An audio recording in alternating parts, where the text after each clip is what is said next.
Sound check. At sa pagpagpalang umaga po sa bawat isa sa atin, purihin pong pangalan ng Panginoon. It's a wonderful sunny Sunday morning. Amen. For the last week, mula Lunes, actually mula Sunday evening hanggang up until Friday ay halos walang tigil ang ulan. Kahapon, umulan pa rin ng bandang hapon. Pero sa biyaya ho ng Diyos ay ngayon ay maliwanag ang sikat ng araw. Purihin ang pangalan ng Panginoon. At nawa ay hindi unahin ang mga labada, kundi unahin natin ang pagsamba sa Panginoon. Amen? And welcome po sa Sunday morning service. This is the Jesus Christ Baptist Church. Welcome po sa bawat isang narito sa ating iglesia at maging sa ating mga kasama online. And this is the first part ng ating gawain pag Sunday morning, which is our Sunday school. At nagpapatuloy tayo sa ating serye about worship. And I hope patuloy ho tayong natututo, lalo na sa mga elemento, tamang elemento o dapat na elemento ng pagsamba na katanggap-tanggap sa ating Panginoon. So, bago ho tayo dumako sa ating review and lesson, tayo ho muna ay magstayong lahat at tayo po ay umawit sa Panginoon.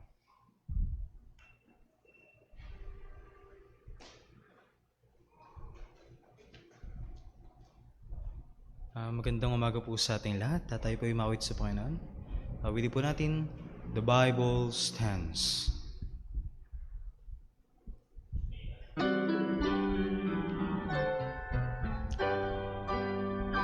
The Bible stands like a rock, undaunted made the raging storms of time. Its pages burn with the truth eternal, and they glow with the light sublime. The Bible stands to the hills, may tumble, it will firmly stand. When the earth shall crumble, I will plant my feet on its firm foundation, for the Bible stands. The Bible stands like a mountain, soaring far above the works of man. Its truth by none ever was refuted, and destroyed it they never can. The Bible stands to the hills, may tumble, it will firmly stand. When the earth shall crumble, I will plant my feet on its firm foundation, for the Bible stands.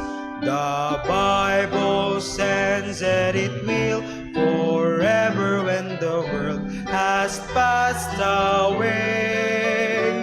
By inspiration it has been given, all its precepts I will obey. The Bible stands to the hills, may tumble, it will firmly stand. When the earth shall crumble, I will plant my feet on its firm foundation, for the Bible stands. The Bible stands, every task we give it, for its author is divine. By grace alone I expect to live it, and to put it and make it mine. The Bible stands to the hills, may tumble, it will firmly stand. When the earth shall crumble, I will plant my feet on its firm foundation, for the Bible stands.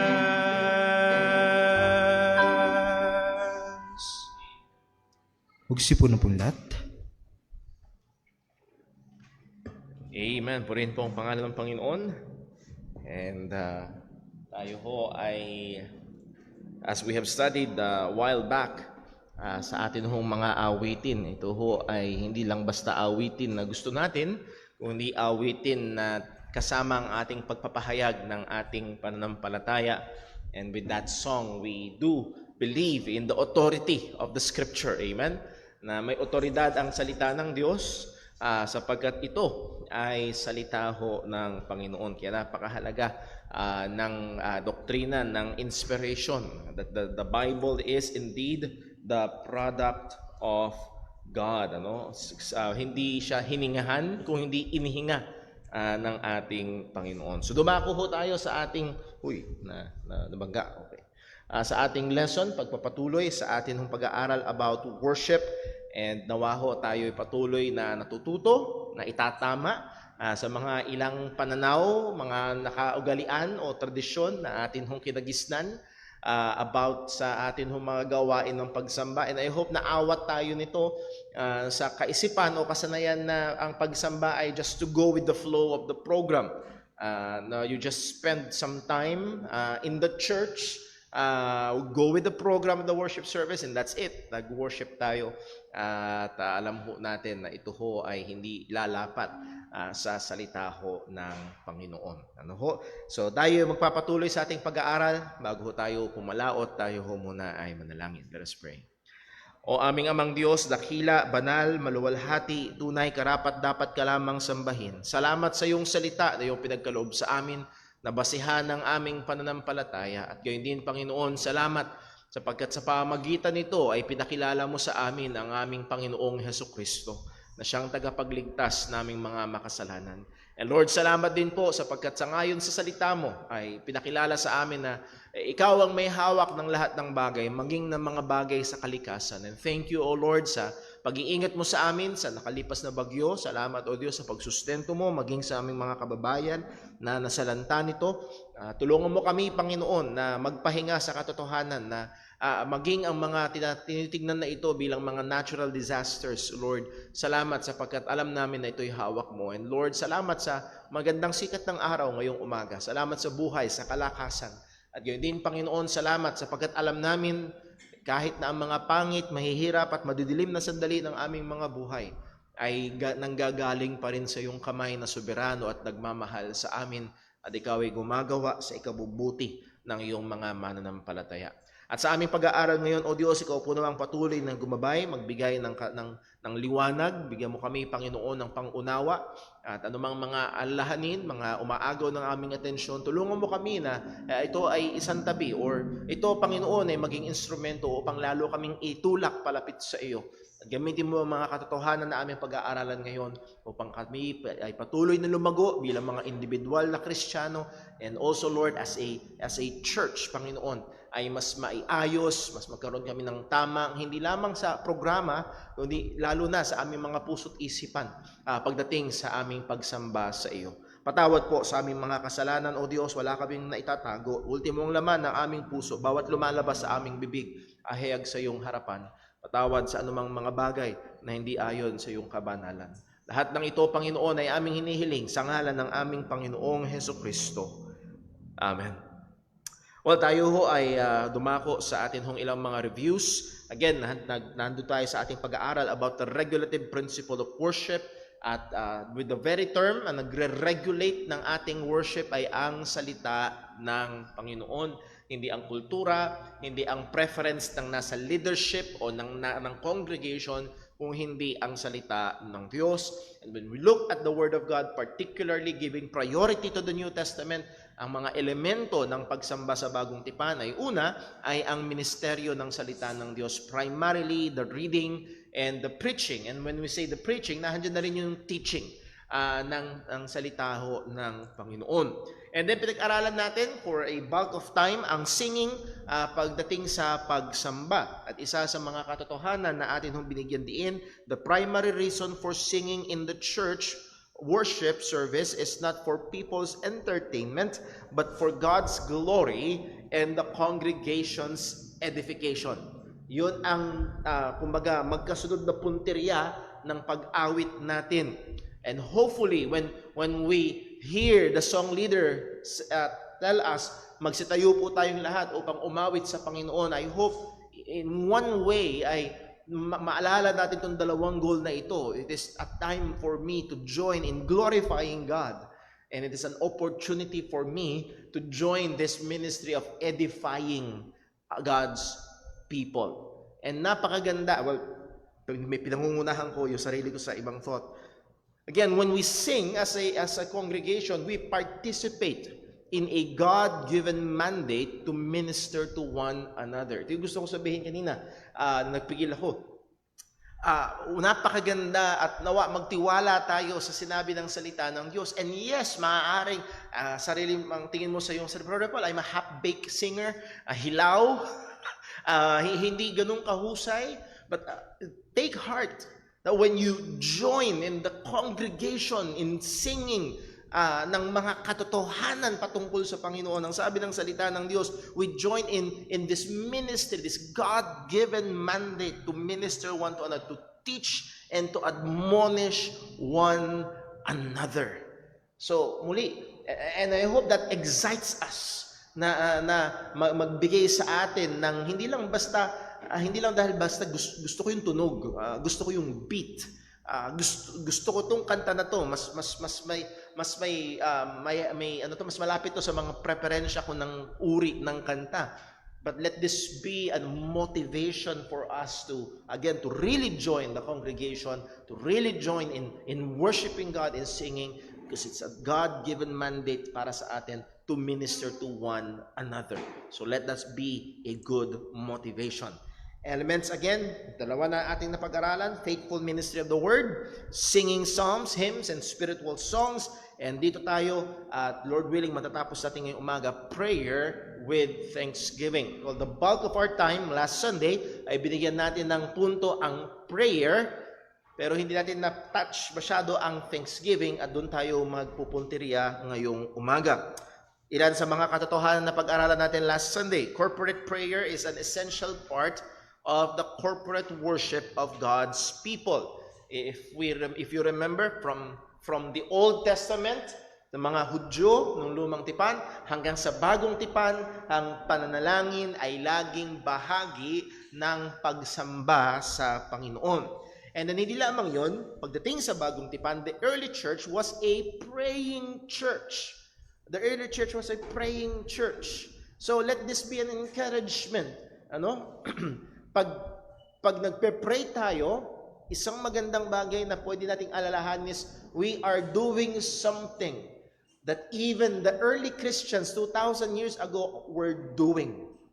Ginagawa ito ng mga, yes, maaaring sa ibang lingwahe, yes, maaaring iba yung program ng kanilang mga gawain, but they were praying. And when we are praying, we are doing that activity, the same with the early Christians. So, and prayers were an integral part of early Christian worship. Example, sa Acts chapter 2 verse 42, and they, yung mga nanampalataya at nabautisman, continued steadfastly in the apostles' doctrine and fellowship and in breaking of bread and in prayers. So again, ito ay constant. They continued steadfastly. At again, mga kapatid, gusto kong gamitin itong time na to encourage us na pagkatapos ng ating afternoon service, around 3:30, 3:40 p.m., we have a prayer meeting. And they continued steadfastly in prayer. At meron tayong time na kung saan talagang inilalaan natin para sa pananalangin. At nawaho ay maging hamon ito sa atin. Chapter 12, verse 5, nung nakulong si Pedro, anong ginawa ng church? Peter therefore was kept in prison, but prayer was made without ceasing of what? Of the church unto God for him. Walang tigil ang buong church na nagpray para sa kanya. So again, the early church was a praying church. So merong parehong goal. The goal of faithful worship is for God to be glorified. The goal or the main goal of godly prayer is not to get what we want from God, but for God's name to be glorified. That's the same goal. Pag ating yes, kapag nananalangin tayo, as God commanded us, casting all your cares upon Him, for He cares for you. Pero hindi lamang yun ang elemento ng panalangin, sang-ayon sa salita ng Panginoon. Isang maganda at dapat na elemento ng panalangin, and the bulk of many prayers in the Bible are a prayer of praise, or as we use it sa ating prayer meeting, a prayer of adoration. Ina-adore ang Panginoon. pinapahayag yung kanyang kadakilaan, yung mga magaganda at nakaperpektong katangian ng ating Panginoon. And that is the main goal of godly prayer na nagluluwalhati sa Panginoon. For example, sa model prayer na tinuro ng ating Panginoong Jesus, Matthew 6 verse 9, "After this manner, therefore, pray ye." And what is the very first request? "Our Father which art in heaven." What's the very first request? "Hallowed be thy name." And that word hallowed is to sanctify, to set apart. At ang set apart dito, para magkaroon kayo ng larawan, listen po, para magkaroon kayo ng larawan sa inyong kaisipan, hindi set apart na ganyan, kung hindi set apart na ganyan. You set apart God's name above everything else. Itinataas mo ang Panginoon. So, hallowed be thy name. Maluwalhati ka, mas set apart ka, mataas ka sa lahat ng bagay. So, muli, ito ang pangunahing panalangin, and that's why again we use that helpful acrostic acts, adoration, because adoration, confession, thanksgiving, supplication, because ito doon sang-ayon sa prayer na itunuro ng ating Panginoong Jesus, ito ang nasa kauna-unahan. John 14 verse 13, nag-aralan natin ito last time. "And whatsoever you shall ask in my name, that will I do, that the Father may be glorified in the Son." Isa sa ang main objective why God answers prayer is for His name to be glorified. Bakit sumasagot ang Diyos sa panalangin? May obligasyon ba siya sa atin? Hindi siya obligado. Pero ang pangunahing layunin niya ay maluwalhati ang kanyang pangalan. So therefore, kapag nakapakinig kayo, mamaya makakapakinig tayo, meron tayong example, ng mga nagtuturo o nananalangin na tila baga ang pinakasentro at ang pinakamahalaga at pinakamataas pagdating sa pananalangin ay ang tao o ang gusto ng tao.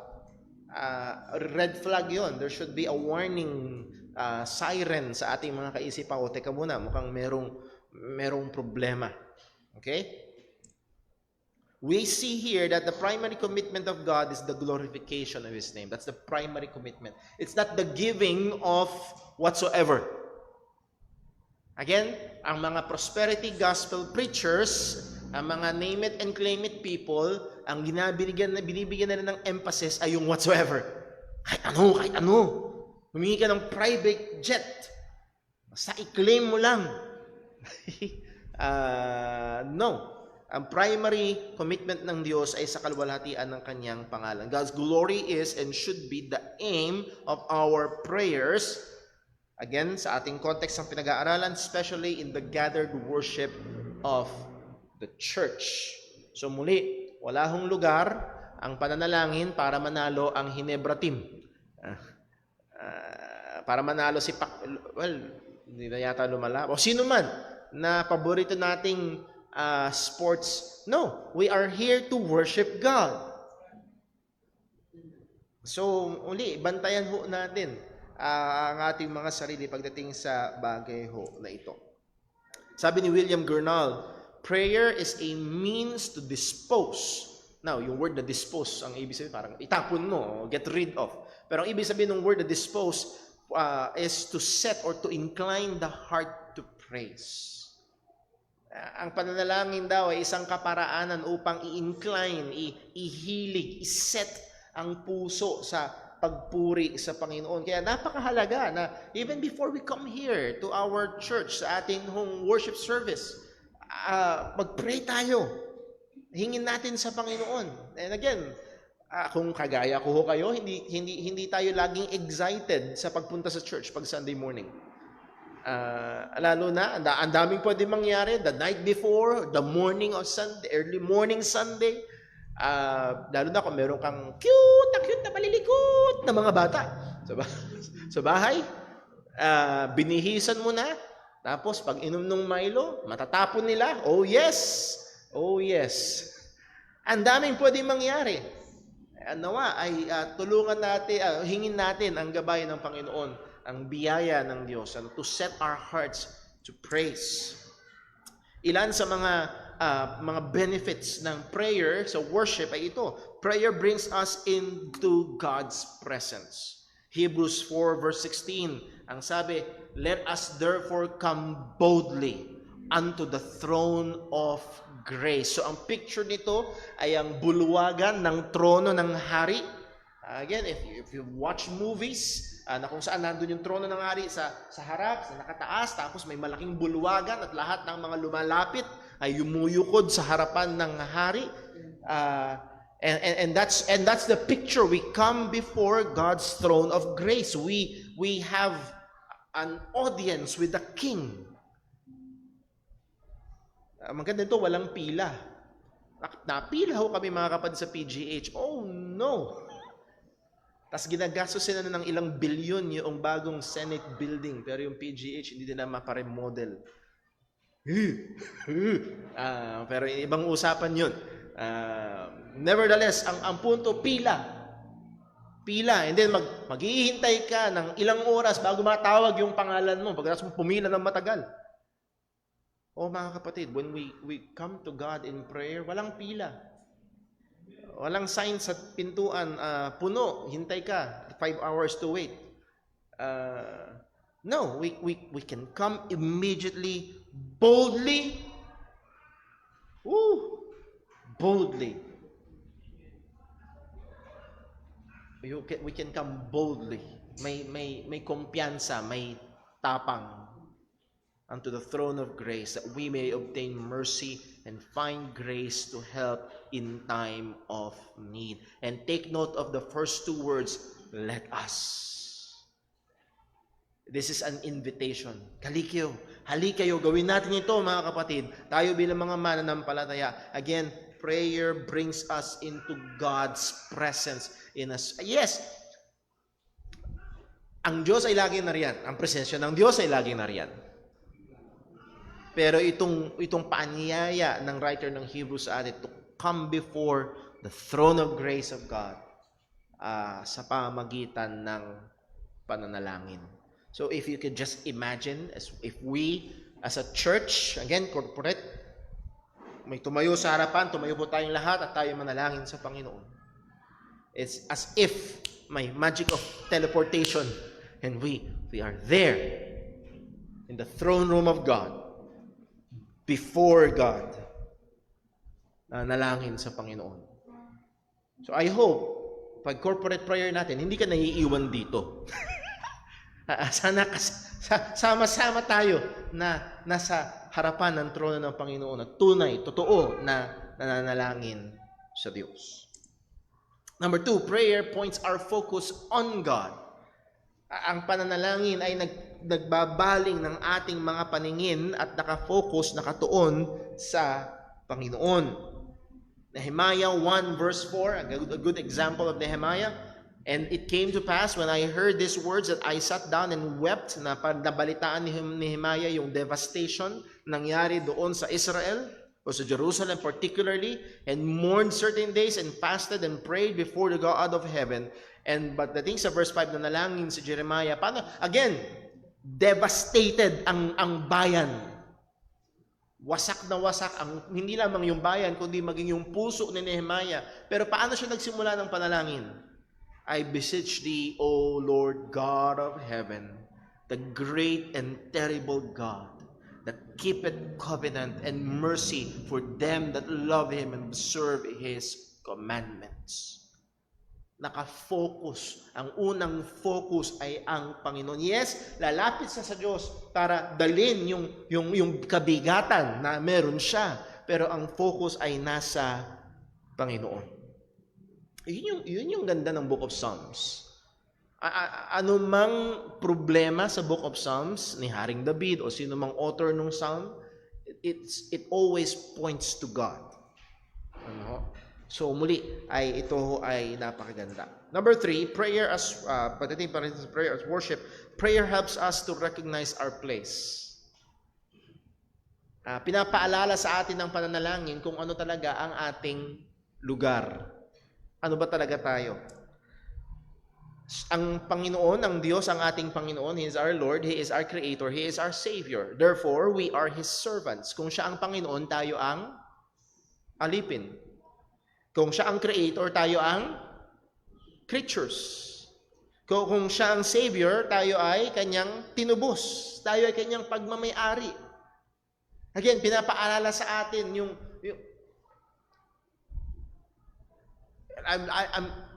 sana hindi nyo pagkamalian yung gagamiting larawan. Ang pananalangin na nagpapakita na tayo ang pulubi. Tayo ang walang-wala. Tayo ang mahina. Tayo ang nangangailangan. Yun ang isa sa pinapakita ng pananalangin. And pinapakita rin ng pananalangin na ang Diyos ay ang taas-taas, ang daki-dakila, na karapat-dapat siyang purihin. Prayer aligns our hearts with God. Ina-align ng prayer ang ating mga puso sa puso ng Panginoon. Or another way of saying it, ina-align ng prayer ang ating mga kalooban sa kalooban ng Diyos. Now, merong problema, pabala. Much of current teachings about prayer is that it is a means to get what we want, a way to impose our will upon God, or a method to bend providence into our favor. Ito ang pananaw ng marami, ito yung pagtuturo ng marami, particularly ng mga charismatic, Pentecostal, Word Faith movement, na ang pananalangin natin, ito ay para makakuha natin yung gusto natin. Ang panalangin natin ay nagbabago ng kalooban. Para bang may plano si Lord? Dahil nag-pray ka, mababago yung plano ng Panginoon. As if mas mahusay yung plano natin. Or it's a method to bend providence. Again, yung providence is God's working over all His creation. Ang kamay ng Diyos na nasa lahat ng bagay, ultimo sa bawat patak ng ulan. And therefore, pag nakinig kayo dito sa mga Word Faith movement, pwede mong utusan yung meron pa nagki-claim na babaeng pastora, nakita niya daw yung tornado, pababa na, inutusan niya, in Jesus name, umakyat ka. Sumunod daw sa kanya. To bend providence into our favor. Again, let us be very, very careful sa mababa, man-centered, man-glorifying view ng prayer. God is dependent upon the prayers of men. Merong mga nagtuturo na ang Diyos ay nakadepende. Kailangan niya ang panalangin ng mga tao. At dito papasok ho yung ating video na interview ni Benny Hinn kay Miles Monroe. Ipe-play ho ng ating multimedia team. So luma na ho ito. So forgive the quality of the video. Watch this video clip. By the way, pakipause ho muna. Yan ay si Justin Peters. Napakaganda ng kanyang ministry. Kung mapapansin nyo ho, siya ay, ano tawag dyan? Meron siyang condition sa katawan niya. Naka-wheelchair lang siya, may kapansanan siya. At dati siyang biktima ng mga miracle kasi gusto niyang gumaling nung bata siya. Gusto niya, so punta siya sa mga miracle. Walang nagawa yung mga miracle. Mga ganun-ganun oras ng wala nangyari. So dinedicate niya yung kanyang buhay, naging Kristiyano siya, dinedicate niya yung kanyang buhay para i-expose yung mga satanistic